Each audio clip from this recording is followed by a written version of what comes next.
বিছানায় বসে এই আল্লাহর নাম ৪১ বার পড়ে আল্লাহর কাছে এই দোয়া করবেন আর আমল করবেন, দুনিয়া আপনার পায়ে থাকবে, টাকা আসার পথ খুলে যাবে।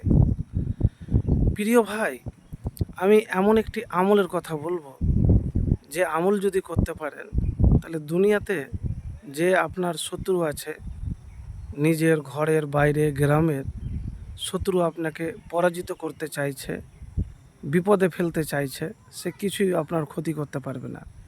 এই আল্লাহর নাম পাঠ করতে গেলে আপনি সব জায়গায় সব সময় জয়ী হবেন।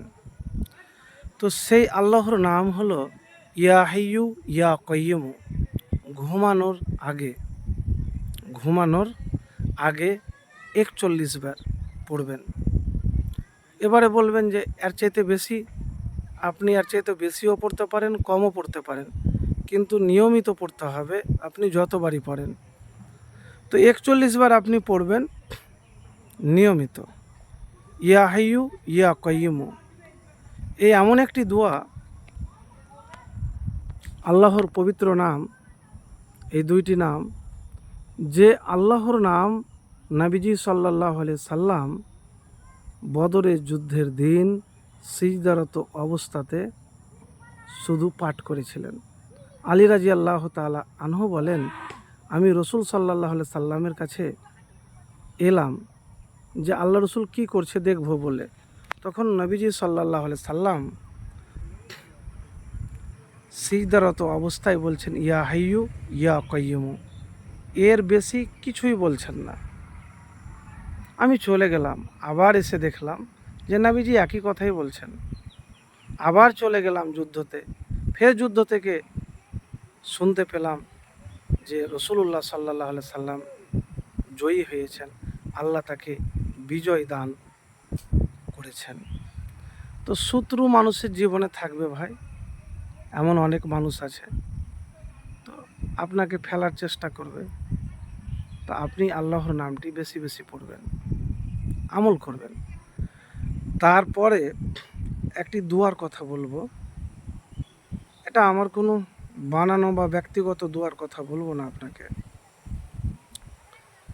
যে দোয়া সূরা মাইদার ১১৪ নম্বর আয়াতে রয়েছে, আল্লাহুম্মা রব্বানা আনজিল আলাইনা মাইদাতাম মিনাস সামাই তাকুনু লানা ঈদাল লিআউয়ালিনা ওয়া আখিরিনা ওয়া আয়াতাম মিনকা ওয়ারযুকনা ওয়া আনতা খায়রুর রাযিকিন। দোয়াটির অর্থ হলো,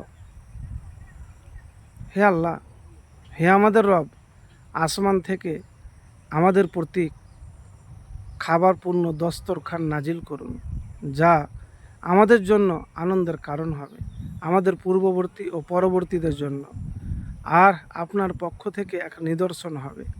এছাড়া আমাদেরকে রিজিক দান করুন, আপনিই শ্রেষ্ঠ রিজিক দাতা।